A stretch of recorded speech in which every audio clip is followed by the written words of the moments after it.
Hello everyone and welcome to Willow Talk. Adam Peacock here. Heels and Hads not with me this week. Hads is over in the Caribbean. Hope to catch up with him soon. He's there for the T20s. Heels, she's off preparing to be a professional cricketer, which as the Australian captain is a fair enough excuse, I guess. But today we've got a really special guest, and to get the lowdown on the impending fourth test between India and England and what has been a pretty hot series so far, we've got one of the best cricket writers going around. Ali Martin will join us. He's the chief cricket correspondent for The Guardian over there in the UK. So he's across absolutely everything. He'll give us the lowdown and all the build up to that fourth test in Manchester, which is just around the corner. We'll have a look at the Ashes as well, get Ali's thoughts. He's toured a few times with the Ashes, both over there in the UK and here in Australia, get his thoughts on what's going to go down later in the year when England get here. And also for you out there listening to this one or watching, don't forget to check out our social media channels. It's at Willow Talk Podcast on Instagram and TikTok. We're on TikTok as well. Personally, I'm not, but all power to people that love their TikTok, and we're on there and all our best clips are on there. Send us a message through those social media channels about anything that's going on in the world of cricket or anything that's going on in your life. We'll try and help. Not promising anything, but we'll try and help. Plus, check out our YouTube channel at Listener Sport for our full-length episodes and shorts. And, of course, don't forget to leave us a review on Apple Podcasts and Spotify. We love hearing your feedback, and we'll read some of the best ones out and some of the ones where you give us a bake as well. We're happy to cop some constructive feedback here on Willow Talk. Later in the week, we'll get across, by the time that 2 of these T20s are done, we'll get across what's going on in the Caribbean. Of course, Australia getting it done in the first T20 in Jamaica. Great result for Mitch Owen on his national team debut, getting it done a little bit with the ball, a lot of it with the bat as well, and Cam Green continuing. So we'll go in depth exactly with what's going on in the Caribbean with Australia taking on the West Indies in 5 T20s at the moment. But for now, let's get to the UK. Yeah, as I mentioned up the top, all focus from a test cricketing point of view now hones in on Manchester and the gloomy skies above Old Trafford. Hopefully it clears and we get a test match on and done, because it's an enthralling series between India and England. And joining us is the chief cricket correspondent for The Guardian in the UK, Ali Martin. Ali, good to see you, mate. Good to hear from you. How good has this series been from your point of view? Because we're loving it down here. We haven't got anyone in the fight, but we're just loving what we're seeing. Yeah, you're right. I mean, it has been a fantastic series. We're 20 years on from 2005 Ashes, and people are getting a few similar vibes about this one in terms of just that kind of ebb and flow of a pretty titanic tussle. But I must say, we're kind of blessed a little bit here. We've ever since Bazball came around, Stokes and McCullum, ever since they came together, the cricket has been enthralling. Whether that's England winning, losing, or anything in between, we've been pretty blessed. So it's a sort of standard summer, but a particularly good one. Yeah, exactly, and it's focused on the fourth test. But so far, what we've seen, what's jumped out at you the most, and what you've been able to sink your teeth into as a journalist, and you'd see it now in this new age about something that gets the most feedback and the most interest from a journalistic point of view. What have been the stories that have been humming from your laptop? Yeah, I mean, it is a series that kind of has that kind of it's the history. It's probably the old power in cricket versus the new power in cricket in India. That always creates a bit of needle. Even the renaming of the Anderson Tendulkar Trophy has caused a bit of a needle at the start. There's been this huge subplot about Jasprit Bumrah and his availability for India. And I think from an English perspective, one of the sort of the real themes of this summer has been potentially a newfound pragmatism about life under Stokes and McCullum. After 3 years of expanding minds, pushing the limits of what they believe is possible. I'm not saying they've kind of retracted on that, but they're trying to refine it, become a little bit more hard-nosed with it. And we saw kind of a manifestation of that in that Lord's Test, actually. That was the slowest they've batted in the last 3 years on a tricky pitch, trying to build a score, and it probably showed that this team has come on a bit from the days of just going out and all guns blazing. So a lot of themes, slow play, the Duke's ball, there's plenty going on, but ultimately I think at the heart of it is just 2 really good teams, a pretty uncompromising India team and an England team that is, it seems to be building nicely, but equally a series that could be 3-0 in either direction, or certainly 2-0 England will probably feel like they could have got away from Edgbaston with a draw, and India will probably feel like they've dominated most sessions and should be ahead in the series. So, yeah, it's just been a fantastic series so far. Was this expected with England's style? You call it refinement.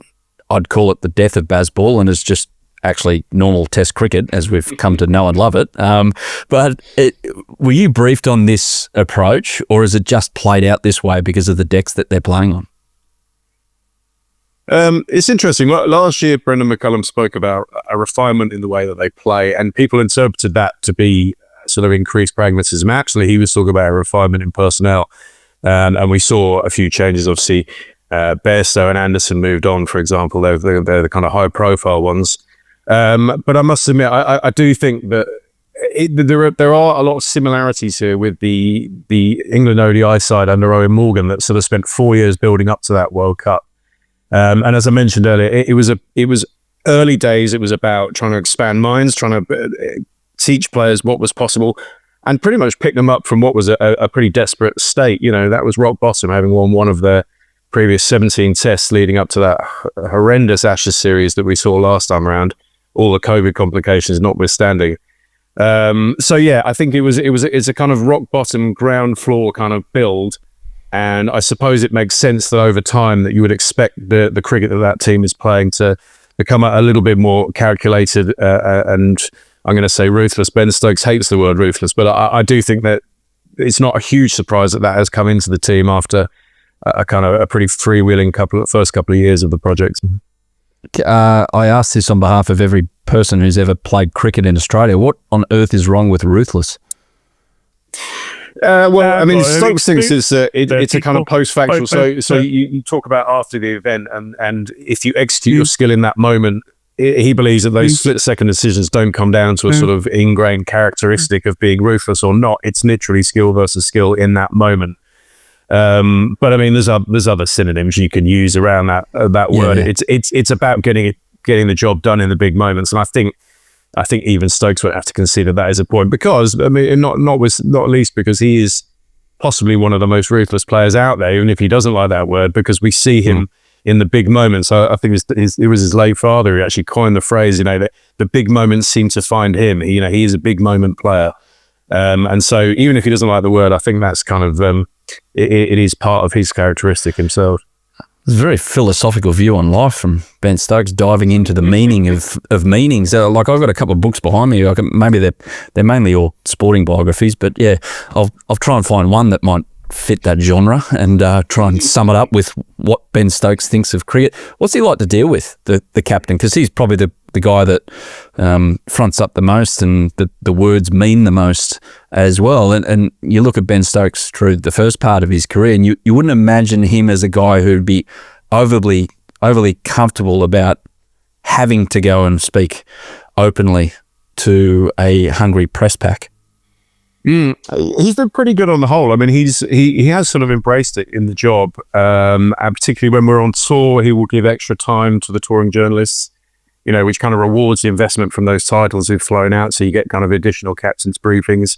And I actually think he's enjoyed sitting down and getting his messages across. I think for him and McCullum, it is all about messaging, and it's to do with the consistency of messaging.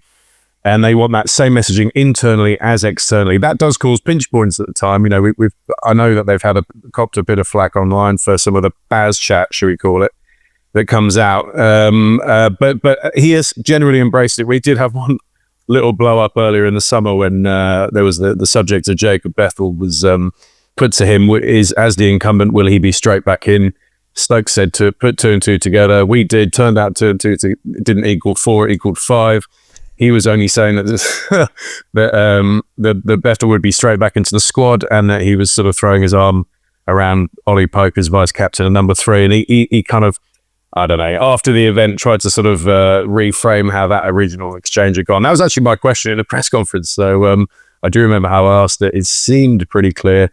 But yeah, just one of those small little pinch points. But on the whole, he has been pretty good with the press.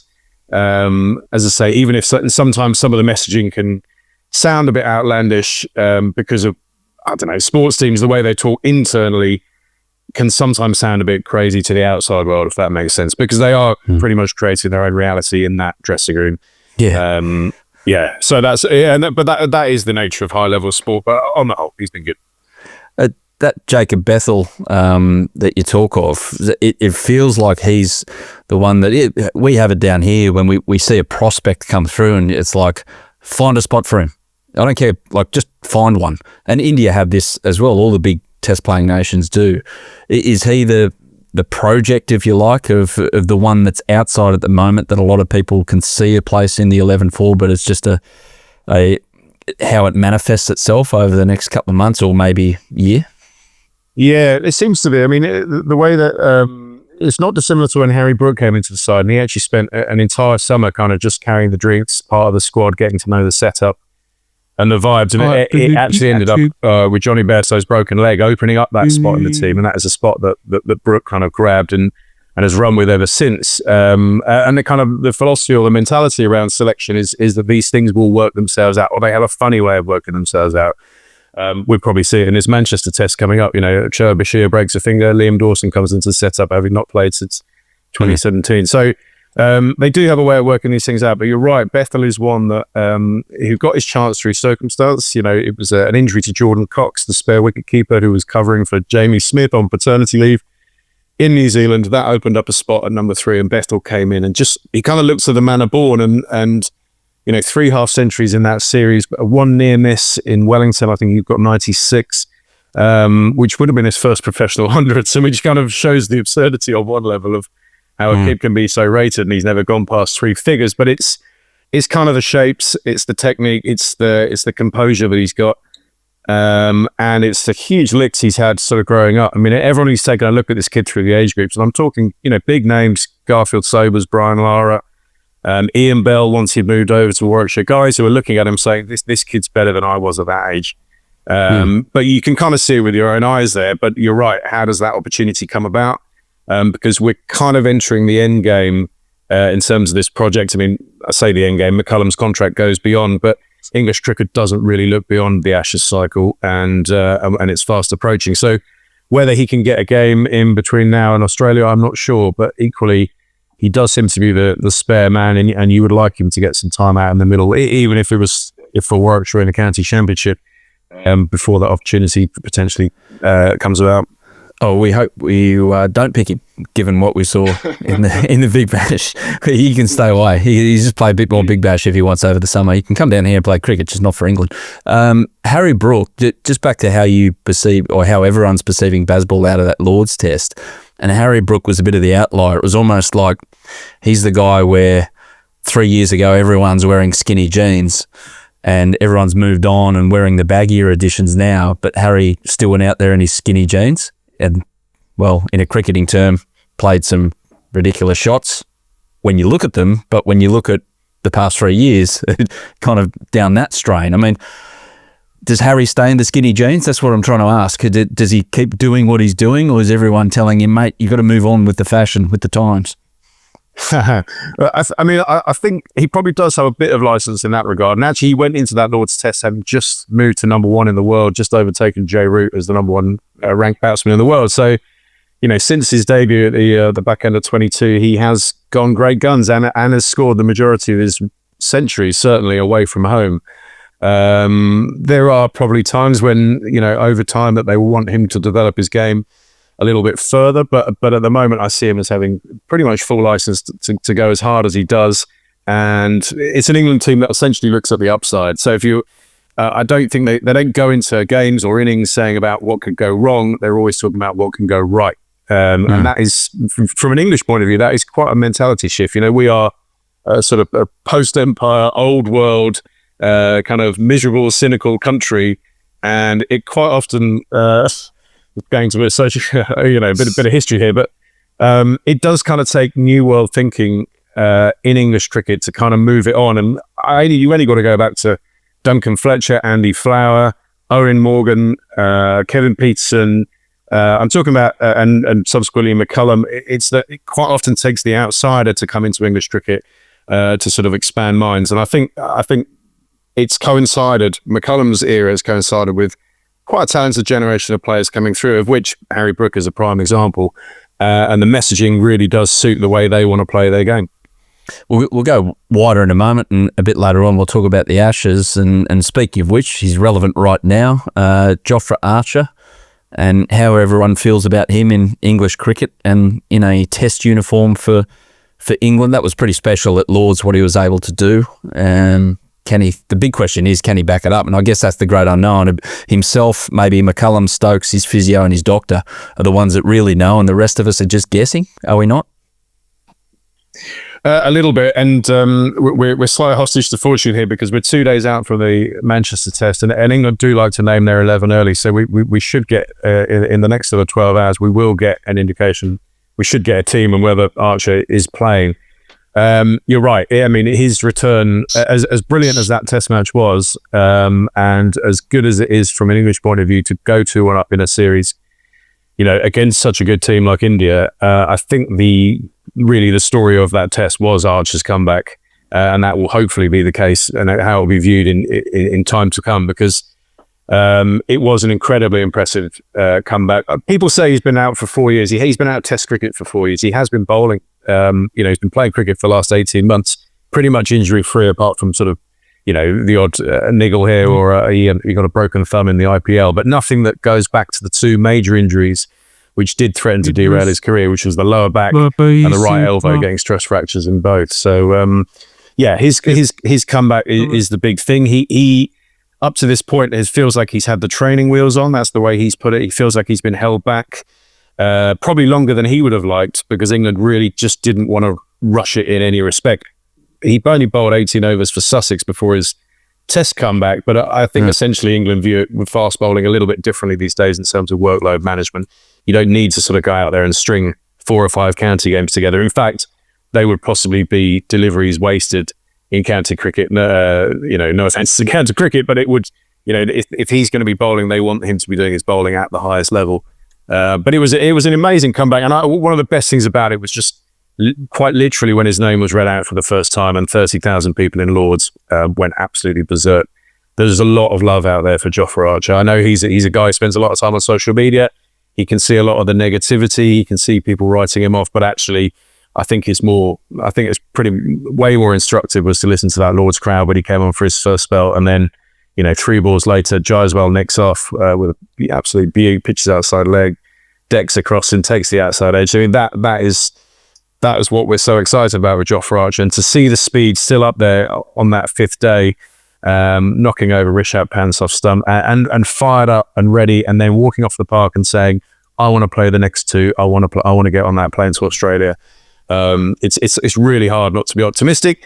We have to be sort of temper that ever so slightly in terms of the fitness, but I would say that all things are tracking pretty well for the rest of the summer and beyond, hopefully.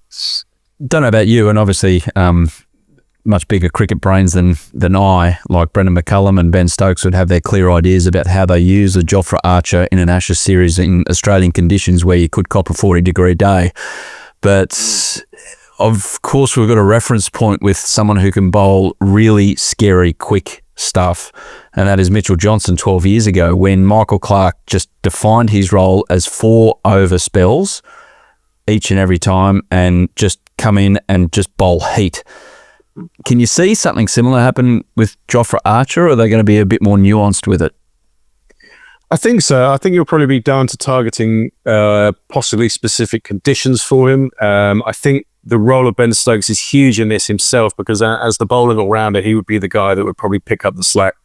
And actually, when Stokes got injured on that first day at Lord's, there was it was a slight nervousness that what would this mean for Archer's comeback, because it is going to put a lot more pressure on him. I think the all-rounder and the spinner have a big role to play there if you're going to be kind of managing players in-game.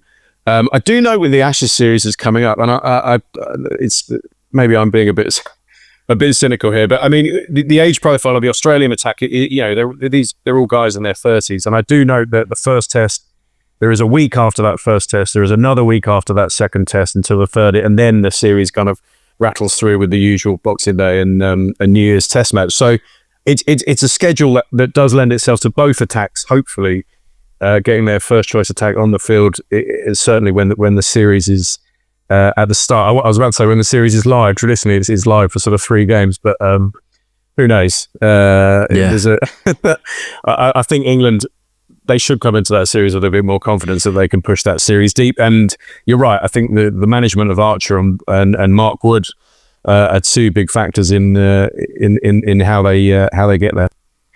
Yeah, looking back though at the India series, I mean, Jasprit Bumrah, what India do with him, they're fascinating, aren't they? We just had India out here, and there always seems to be this air of uncertainty, unpredictability about what they're doing and how they react to media attention. We had situations down here in the summer where they'd do a press conference and only do it in Hindi, for instance, and then just go, oh, look at that, guys, we've run out of time for the English component, see you later. So there always seems to be a bit of an edge when India tour these days, which I actually think is good for cricket because it creates that, I don't know, circus-like atmosphere around the games. But their selection issues, how they're using things, Gautam Gambhir doesn't look like the most easygoing kind of guy. How have you found them to cover and appreciate from a journalistic point of view? Yeah, I mean, it certainly does present challenges, and as I say, it's sort of in contrast to England, they'll stick their cards on the table 2 days out from the Test match. This is the team we're playing. Everyone knows where we stand, and we'll answer any questions on who's where and why they are. India, they do leave it right up to the toss, and this subplot of Bumrah's fitness has been, rumbling away, and the guy's bowled superbly when he's been on the field, but they've lost the 2 Test matches which he's played, and the one Test match he didn't play, which was Edgbaston, and that gave an opportunity to Akashdeep, who is clearly a much better new ball bowler than he is when the ball gets soft. So, he took 10 wickets in the Test and essentially won that Test. Probably won that Test more than Shubman Gill's sort of landslide of runs. If I'm honest, that was one of those games where the bowlers really should be getting player of the match because it's been such a run fest. But yeah, so his, when he does play, that does have a knock-on effect for other players, and they do seem to be having a bit of an injury crisis going into this Manchester Test, because we know that Nitish Kumar Reddy is now ruled out of the series. They've lost one of their all-rounders.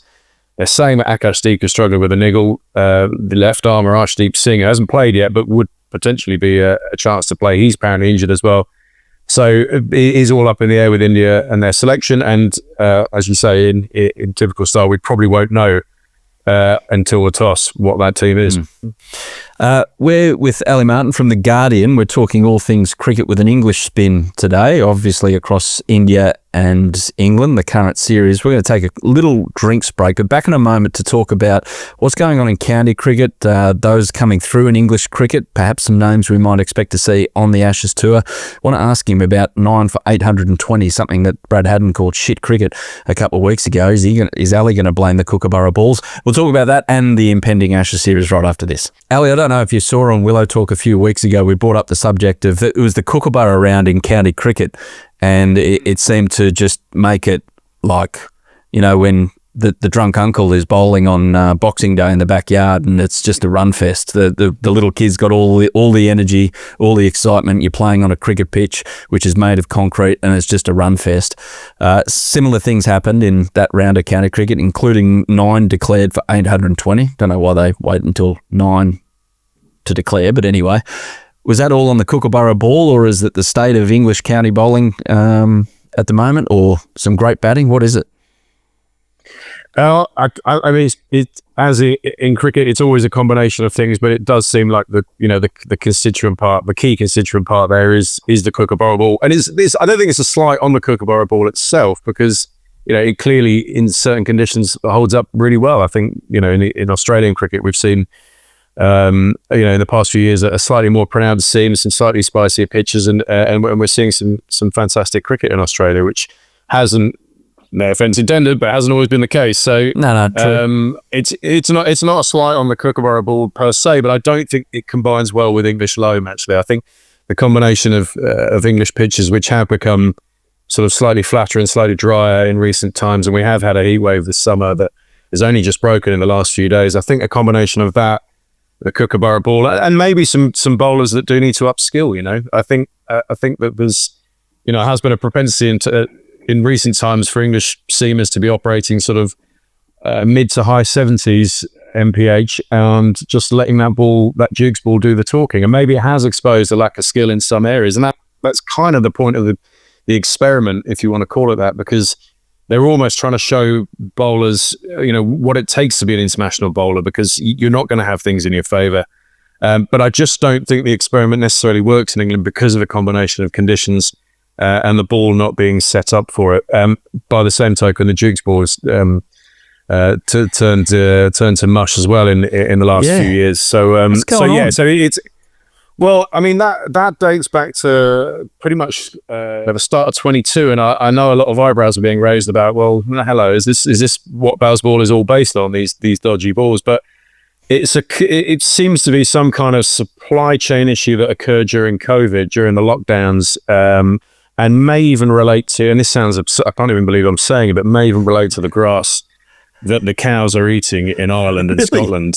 Yeah, because you get sort of 15 to 20. Well, I don't know, but you get sort of 15 to 20 balls per cow. I also feel sorry for the cows even talking about them like this. But essentially, there does seem to be some issue with the leather, and it doesn't seem to be holding up as well. It seems to be sort of swelling up, going out of shape a little bit too early. And that, again, as I say, English pitchers have got a little bit flatter in recent times. Again, I mean, people put this down to Bazball, but if you think back to, for example, the Headingley Test in 2017 when Shea Hope scored those twin hundreds, you can go back to the kind of Morgan era ODI side when they put a world record 480 odd on at Trent Bridge against Australia. It's the flat pitches do predate Bazball. I think but over time, it's with modern drainage. And with a captain and coach who are saying, we want fast flat pitches here, is that we are seeing these kind of run fests right now, and it's I don't want to put it all on on Bazball, but there is a combination of Dukes, surfaces, and instructions from above, which are kind of creating this style of cricket at the moment. And obviously cows picking up allergies from the grass, so it's not producing the kind of leather that we've come to expect a Duke's ball to be made out of, the high standards, if you like. And there's all kinds of things going on about why it's happening. And I'll be fascinated. Some bookie will run a line, won't they, with, unders, overs, 17 overs before the ball rings come out from the umpires in this full test in Manchester to check, it's gone out of shape already. I'm a massive believer, and I think Joe Root doubled down on it in the last test. It's you get 3 challenges in an innings, you get three goes at changing the ball. None of this every 5 minutes, are we there yet? Are we there yet? Are we there yet? The kid's in the back of the car. No, just play cricket, and if you really think it's out of shape, come up and talk to us. But it was getting out of hand, these last 2 tests. Yeah, it has got out of hand, and I know that Australian listeners will also think back to the Oval Test match in 23 where that ball came on. Here's another issue for you. Well, quite. And one of the issues they have is that there is no box with a set of balls which says 10 overs, 20 overs aged, 30 overs aged. It doesn't work like that. These balls are harvested pretty much, from the nets.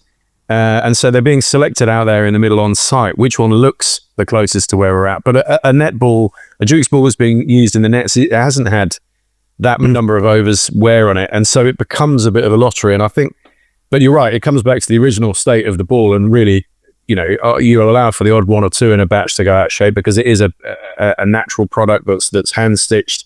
There will be issues on the odd occasion, but at the moment it's just happening too often, and the quality of the balls needs urgently sorting out, because it is gonna, it is off-putting when you see, as you say, the guys challenging for the ball every 5 minutes. I don't mind Joe Root's challenge system. I don't think it's a bad one. Whether you go up to 3, I think it could even be 1 or 2, to be honest. Yeah, exactly. And you get a bad one, That's the luck of the draw. That's life. Ashes. So throwing forward, I don't know if you watched our epic test series against the West Indies, like 27 all out. That's pure test cricket, isn't it, Ali? What have you... Okay, let's cut to the chase. It's all about the top 6 for Australia. And if we can eke out enough runs, our world-class bowling lineup, we back that from our point of view. I don't know what you think, but what do you make of our batting lineup at the moment? And does it strike fear in the heart of every Englishman who might come down to the Ashes, and English woman? I mean, not necessarily. And I mean, there there is obviously quality. There is quality in that lineup. I would say from an outsider's point of view, and I'm not just saying this now in hindsight. I was saying it to a few Australian colleagues at the time, but I think the minute David Warner, flagged up his international retirement, I think that's really where the selectors earn their corn. I know the selectors in Australia have a lot of credit just by the sheer nature of results. It's been a bit of a vintage time. The World Tour Championship in 23. Holding the Ashes this whole time, etc. They are in credit, but the way that top three has been managed ever since Warner flagged that up, I've found extremely curious from the outside, and not least because I felt like there's been a lack of recognition of what David Warner did. He's a guy who went out there and struck a 75, which allows the scoreboard to get moving and, eases the pressure off the opening partner and the number three. And it seemed like, the replacements didn't factor in what was being lost in David Warner's retirement in that regard.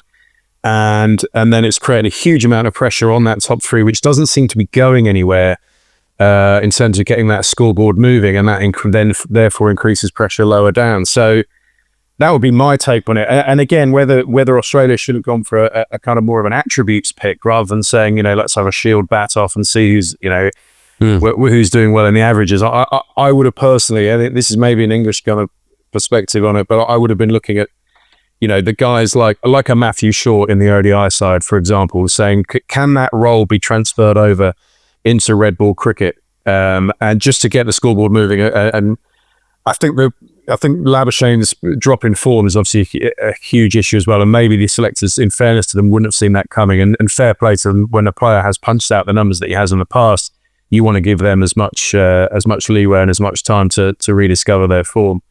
But with that kind of lurch from McAndrew, who seemed like a sort of manufactured opener, so then the extreme of a Constas, who's a 19-year-old in a team of 30-year-olds, and massively exposed, and I don't know, and also with Khawaja probably becoming a bit craggier and a bit more obdurate as time goes on.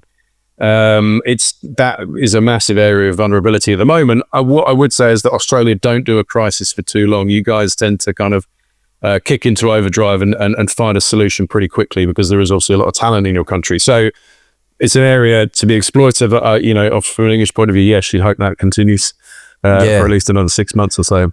Well, so on that, would you... Yeah, okay, say if we found another middle order player, like you mentioned McSweeney there, so put him down the middle order, to replicate what Warner did, would it make England a bit more uncomfortable if we said, Trav Head, go up the top and get things moving quickly?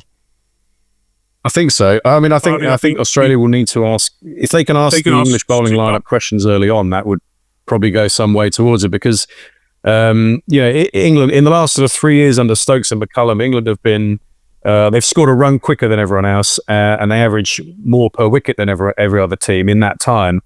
But their bowling average is fifth best in the world in that time. So the English seam attack post Anderson abroad is an area that you would say that it's there hasn't been a sort of natural slot into places of the next generation. That people are still jostling for position in that lineup, and you would think that an Australian side, if it's taking on England right now, would want to sort of land the first punch if they're going to be up against a bowling attack that hasn't quite bedded in yet. So, that would be my thinking. But that's kind of how I see it as well, Ali. Is that the fact that, and I'm not calling the people involved the weak links, but if you weigh up Australia's bowling as opposed to Australia's batting at the moment, one is a relative strength and one is a relative weakness. And if you do the same for England, one is a relative weakness, one is a relative strength. Now, that English batting lineup against Australia's bowling is strength v strength, isn't it? And you swap them, and it's relative weakness against weakness. So that for me is the rampant fascination about this Ashes series and how it all unfolds. And then you throw into the mix two keepers who are in unreal form with the bat and gloves as well, it must be said. I'd be interested to hear the Barmy Army's take on Alex Carey when they get down here as well for the 5 test matches. What do you reckon?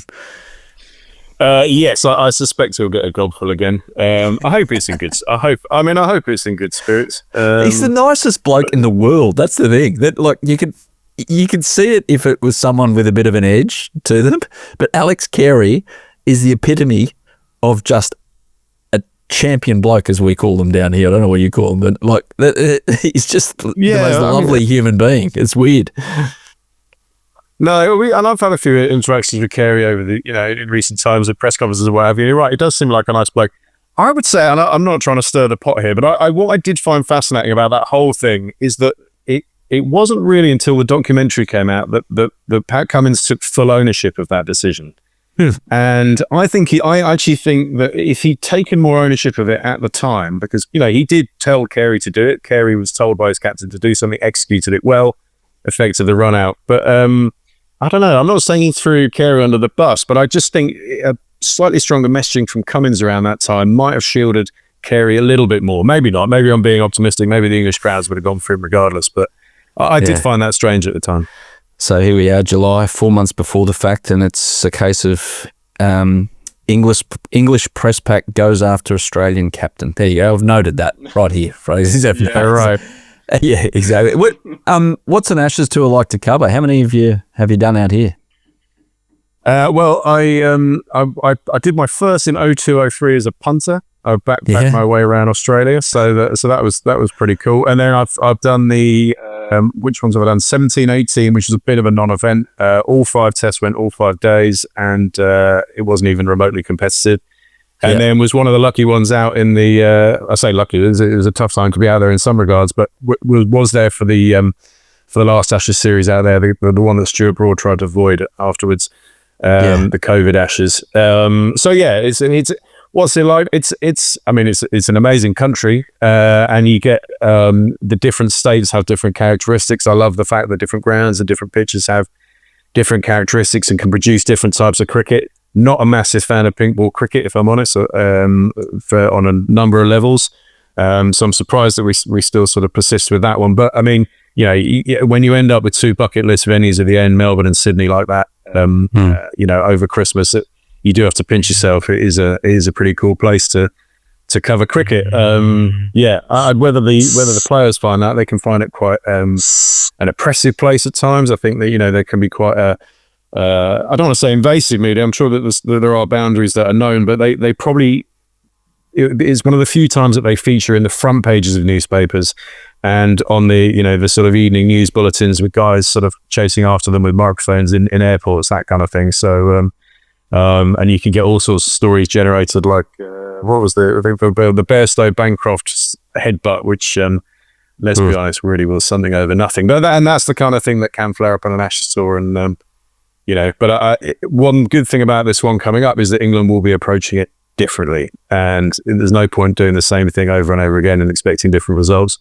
What we can say with certainty is that they'll go out there with a different mindset. What that turns into results-wise, who's to know? But that it's going to be different. It's going to be good fun. Couple of bog standard ones I always ask when we get a cricket scribe on. Favourite match you've covered, not necessarily an Ashes game in Australia. So favourite match covered and favourite ground to enjoy the lunch break. I'll go with favourite game first. I mean, obviously the kind of the twin peaks of 2019 of the World Cup final and Headingley, the Stokes game in 2019. It's hard to move past those. I suppose I'm going to, just to be different, I'm going to say there was New Zealand's 1-run victory in Wellington in 23, which was an epic test match. England enforced the follow on and then ended up losing, in what was a real kind of gut-wrenching roller coaster of a final day. And, I think given the time zone and the sort of size of the Basin Reserve, you kind of felt like you're in a pretty special, like small elite club that was actually there on the ground watching it. So that one felt pretty special. And in terms of troughing around the world, I don't know, my home ground of Edgbaston, the touring journalists seem to enjoy it a lot, and they do put on a show. I sort of don't put Lords in that category. I think it sits in its own category, Lords, because it can be absurd sometimes that what they lay on. What do you mean absurd? Kind of you get it. What was it? The other day in the lunchroom, this is during a test match, they had masala crab salad, and I was just like, come on, like, what? It's like, yeah, you know, I have, yeah. You get a party pie out here. That's well, exactly. I'll tell you where it was good actually, and where it was a real treat was going to Hobart on the last on that last Ashes tour, because that was a fill-in test match that was meant to be played in Perth, and they put on an amazing spread there. This is terrible. I probably shouldn't even give this away, but there were oysters in the press box. That's how much the local Tassie hospitality went. So yeah, that was a pretty cool one as well. And yet you used this word earlier in our chat, the word cynical, and yet some of you are still cynical, and yet you're getting fed oysters for a lunch break while you're typing words about cricket, and we get to talk about cricket. It's a pretty good life. I know you spend a lot of time away from home, but it's a pretty cool occupation. Yeah, absolutely. Yeah, you kind of pinch yourself every day when you're doing it. And as I say, having done that 02-03 Ashes as a punter, you try to never forget what it involves for the travelling fan, and you know that's you try and always keep that in mind, because it's extremely lucky to be paid to watch the sport. Right, back to being cynical for the last question. Where do you see cricket in 5 years' time, given how everything seems to be moving? We had a meeting, didn't we, in Singapore a couple of days ago. It looks like a T20 Champions League is on the calendar now. So this 12-month calendar that we've known and loved for a very long time in the human race, especially us Westerners, it seems to be getting pretty chock full of T20 cricket. So can you see Test cricket being played less in 5 to 10 years, or are we just expecting doom when there's no doom to be had? I don't think it's wrong to sort of predict a bit of doom. I sort of compare this in print to the kind of red weed in the War of the Worlds. You know, like the T20 is spreading, and it creates quite a dystopian future. And I think a lot of the setups of these leagues are pretty parasitic as well. They're lifting talent from pathways that are ultimately paid for by international cricket. So there is a bit of a cycle going on here. I do wonder, particularly in countries like England and Australia, where if you go out on a Saturday afternoon to go and watch club cricket, it is played in whites with a red ball, and people still want to be Test cricketers, I believe. So it's where the kind of terraforming takes countries where there is a real deep history and love of Test cricket. And it could be that T20 actually fails in those countries. I mean, I'm not, you know, the Big Bash has had a success. The 100 has had a degree of success in terms of entry-level cricket. But I just feel like the roots in those two countries of Test cricket are far too strong, far too hardy to be completely knocked off.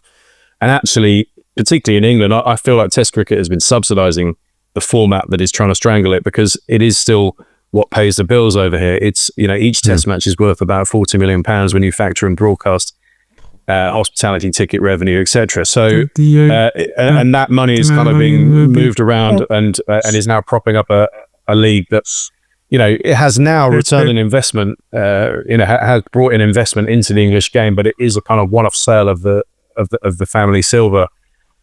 I don't know. I mean, I try and be positive about Test cricket. I do think that it will hold its own in the countries where the people in charge want it to hold its own, but equally, without a collective effort to kind of standardise the touring fees that are paid to visiting sides, perhaps a more of a greater revenue share, there could be a bit of a death spiral if we're not careful.